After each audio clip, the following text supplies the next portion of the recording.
اللہ نے ہمیں ایک نماز عطا فرمائی جس کو ہم آج صلاۃ التراویح کہتے ہیں. میرے نبی کے زمانے میں اسے قیام اللیل کہا جاتا تھا. اس لیے حضرت عائشہ رضی اللہ تعالیٰ عنہ کی روایت ہے جس سے 8 رکعت والے حضرات استدلال کرتے ہیں کہ رمضان اور غیر رمضان میں اس کو امام بخاری نے قیام اللیل کا ہی عنوان دیا ہے. آپ نے 11 رکعت سے زیادہ نماز نہیں پڑھی. ایک ضعیف روایت میں ہے کہ آپ نے 3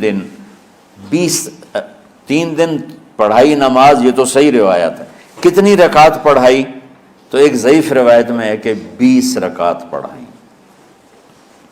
اچھا، ضعیف روایت سے عبادت ثابت نہیں ہو سکتی حکم شرعی. تو جب حضرت عمر رضی اللہ تعالیٰ عنہ نے سب کو، اب میرے نبی کے دور میں 3 دن کے بعد آپ تو آئے نہیں کہ کہیں فرض نہ ہو جائے، تو صحابہ اپنے طور پر قرآن سنتے تھے ٹولیوں میں. صدیقی دور میں 2 سال وہ فتنوں میں گزرا، تو اس میں بھی اسی طرح چلا کہ ٹولیوں میں ہوتے تھے.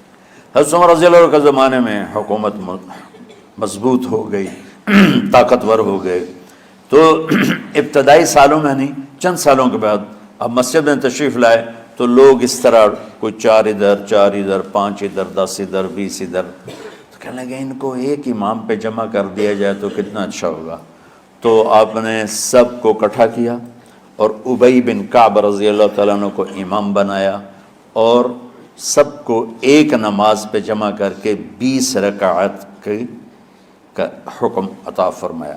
تو حضرت عمر کا یہ عمل اس حدیث کو مضبوط کر دیتا ہے کہ چونکہ میرے نبی نے کہا علیکم بسنتی و سنت الخلفاء الراشدین من بعدی، کہ میری اور میرے خلفاء راشدین کی سنت پر مضبوطی سے عمل کرنا. تو حضرت عمر کا جو 20 رکعت طے کرنا ہے، اگر ان کا اپنا اجتہاد ہے تو بھی ہمارے لیے عمل کے لیے کافی ہے، اور اگر ان کو یہ یاد ہے کہ میرے نبی نے 20 پڑھی تھیں تو اور زیادہ اچھی بات ہے. لیکن بہرحال جو 8 پڑھتا ہے ہمارا اس پہ بھی کوئی اعتراض نہیں، چونکہ وہ بھی حدیث کے ساتھ بات کرتا ہے، اور باقی پوری امت 20 پڑھتی ہے ان پر بھی اعتراض نہیں. میں ایک جگہ سے گزر رہا تھا، نماز کا وقت ہو گیا، اہل حدیث کی مسجد تھی، میں وہاں نماز پڑھنے چلا گیا تو ایک بہت بڑا اشتہار لکھا ہوا تھا 20 تراویح ثابت کرنے والے کو 5 لاکھ روپے انعام. کہ 20 تراویح، سینکڑوں سال سے امت کا عمل 20 تراویح آ رہا ہے. تراویح کا نام جو پڑھا مجھے یوں لگتا ہے کہ اہل مکہ، یعنی اہل مکہ جو تھے نا، وہ 4 تراویح پڑھ کے ایک طواف کرتے تھے، تو وہ آرام کے لیے ہوتا، ترویحہ آرام، تھوڑی دیر کا آرام. تو 4 تراویح کے بعد ایک طواف کرتے تھے.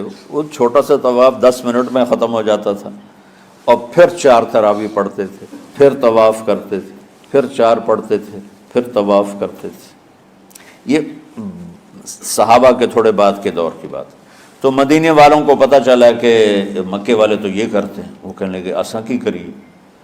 انہوں نے کہا اسی 40 تراویح پڑھیں گے، 40 رکعت. وہ 40 رکعت پڑھتے تھے. تو نوافل میں کوئی سختی نہیں کہ بھائی 8 سے زیادہ نہیں پڑھنی، بدعت ہو جائے گی، اور 20 پڑھنا بدعت ہے. یہ سب جہالت کی بات ہے. اور یہ 8 پڑھ رہے ہیں یہ غلط ہے، یہ بھی حماقت کی بات ہے. جو صحیح حدیث سے دلیل پکڑ کے کوئی عمل کرتا ہو تو بھائیو اس سے بحث نہ کیا کرو، مناظرہ نہ کیا کرو. یہ بہت نادانی والی بات. اور امت کا خلق، لاکھوں کروڑوں انسانوں کا ایک عمل پہ جمع ہونا، یہ بذات خود اس کی طاقت کی ایک دلیل. اور حرمین جب سے میرے رب نے حضرت عمر نے 20 رکعت شروع کی، آج تک وہاں بھی ساری مساجد میں 8 رکعت تراویح ہوتی ہے، لیکن حرمین کی مسجد میں 20 رکعت، ادھر بھی ادھر بھی. اور یہ جو وہ وہاں ختم قرآن پہ دعا نہیں مانگی جاتی، یہ کس کا عمل ہے؟ حضرت عثمان کا. حضرت عثمان نے اپنے دور خلافت میں تراویح پڑھانے والے سے کہا جب قرآن ختم کرو تو دعا کرنا. وہ کہنے لگے جی کیا دعا کروں؟ کہ جو تیرے دل میں آیا کرنا.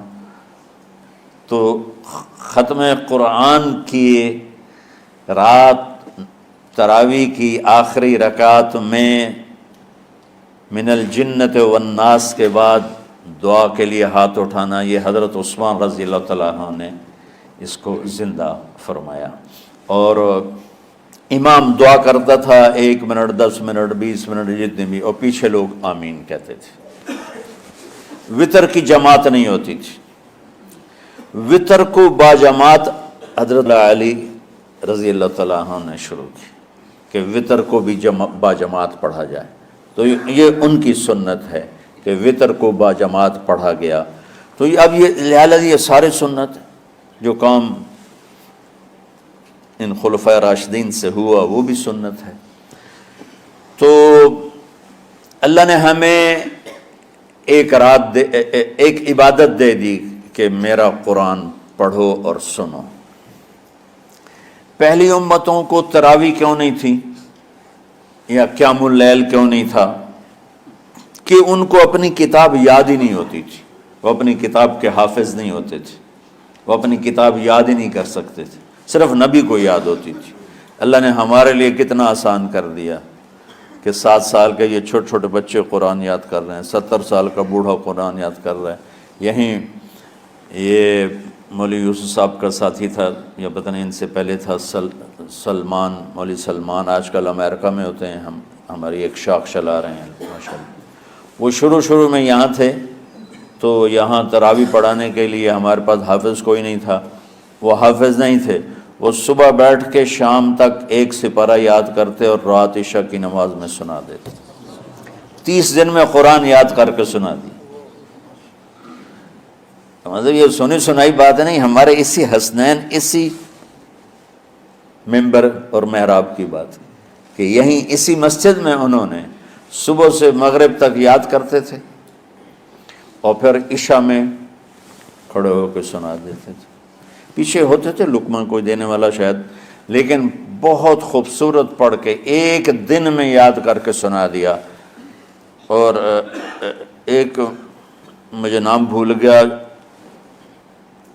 کہ 3 دن میں قرآن یاد کیا، 10 سپارے 1 دن میں یاد کیے، 10 دوسرے دن میں یاد کیے، 10 تیسرے دن میں یاد کیے۔ وَلَقَدْ يَسَّرْنَا الْقُرْآنَ لِلذِّكْرِ فَهَلْ مِن مُدَّكِرٍ۔ تو اللہ تعالیٰ نے اس کو نصیحت کے لیے بھی آسان کیا ہے اور یاد کرنے کے لیے بھی آسان کیا ہے۔ کوئی کتاب پہلے یاد نہیں ہوتی تھی کسی کو، ماشاءاللہ تم میں کتنے حفاظ بیٹھے ہوئے ہیں اللہ کے فضل سے۔ تو اللہ نے ہمیں رات کی نماز عطا فرمائی، اور چونکہ یہ ایک مشقت ہے تو میرے نبی نے کہا یہ رات کی نماز کے ہر سجدے پر 1500 نیکی لکھی جاتی، 1500 نیکی لکھی جاتی۔ اور اللہ تعالیٰ ہر سجدے پر جنت میں ایک محل بناتا ہے جس کے 60,000 سونے چاندی کے دروازے ہوتے، اور ایک درخت اس کے لیے لگاتا ہے جس کے نیچے 100 سال گھوڑا دوڑ سکتا ہے۔ تو رمضان کا اہتمام آپ رجب سے شروع فرما دیتے تھے۔ میرے نبی نے 9 رمضان دیکھے، 9 رمضان اپنی زندگی میں، 9 رمضان۔ 10ویں رمضان سے پہلے آپ اللہ کے پاس تشریف لے گئے۔ آپ کی زندگی میں روزے فرض ہونے سے آپ کی وفات تک 9 رمضان گزرے، اور میں قربان جاؤں اپنے نبی پر، اپنی امت پہ کیسی شفقت تھی۔ آپ سحری کھاتے تھے بالکل آخری وقت، ادھر بلال اذان دے رہا ہے اور ادھر آپ آخری لقمہ کھا رہے ہیں، اور ادھر سورج نیچے ہوا اور آپ کھجور منہ میں۔ ایک آدمی اوپر کھڑا ہوتا تھا مدینے میں تو وہ چھت پہ، گھر کی چھت پہ کھڑا ہوتا تھا، سفر میں ہے تو وہ کسی پہاڑی پہ کھڑا ہوتا تھا۔ جو ہی سورج کا کنارہ نیچے جاتا اب فوراً وہ کہتا یا رسول اللہ قد غربت، تو آپ کھجور منہ میں ڈال لیتے تھے، یا پانی، کبھی پانی سے افطار فرماتے تھے، کبھی کھجور سے افطار فرماتے تھے، کہ میری امت پہ بھوک کا وقت کم سے کم آئے۔ آج کل جو یہ ہمارے افطاری کے اوقات ہیں نا، یہ سورج ڈوبنے کے بھی 2-2.5 منٹ بعد کے ہیں کہ احتیاطاً، ٹھیک ہے چلو احتیاط کر لو کوئی مسئلہ نہیں، لیکن اصل ہے ادھر چونکہ اب سورج ہمیں نظر ہی نہیں آتا ہے، اس طرح ہم گھرے ہوئے ہیں شہروں میں، دیہاتوں میں بھی اب اس طرح کا ماحول ہے کہ وہ نظر نہیں آتا ہے، تو بہتر کہ ادھر سورج غائب ہو، ادھر لقمہ منہ میں جائے، لیکن یہ تب ہے جب آپ نظر آ رہا ہو۔ اب جب آپ یہاں بیٹھے ہو حسنین میں تو یہاں تو کوئی سورہ نظر نہیں آئے گا، یہاں تو منار ہی نظر آئے گا، تو لہٰذا احتیاط ٹھیک۔ ہمارے اہل حدیث بھائی وہ 2 منٹ پہلے ہم سے افطار کرتے ہیں، تو بڑی اچھی بات ہے کہ سورج کے غروب ہونے کا جو اصل وقت ہے اس کے ساتھ ہی افطار کرنا۔ اور سحری میں ایک واقعہ سناتا ہوں، آپ سحری کھا رہے تھے، بکرے کی سری پکی ہوئی تھی، تو مولا علی رضی اللہ تعالیٰ عنہ اور عرباض بن ساریہ رضی اللہ تعالیٰ عنہ آپ کے ساتھ کھانا کھا رہے تھے، تو حضرت بلال ہے، یا رسول اللہ وقت ختم ہو گیا ہے، میں اذان دینے جا رہا ہوں، آپ برائے مہربانی کھانا پینا بند کریں۔ اور یہ کہہ کر چلے گئے۔ چھت، ایک انصاری عورت تھی، اس کے گھر کی چھت پہ چڑھ کے اذان دیتے تھے۔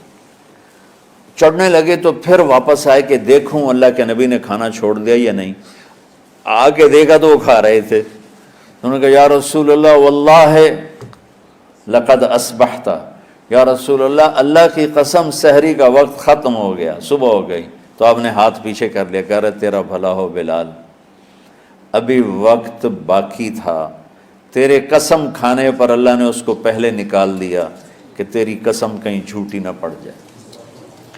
تو حضرت علی نے فرمایا کہ اگر بلال قسم نہ کھاتے تو جب تک میرے نبی کھاتے رہتے صبح صادق نہیں ہونی تھی۔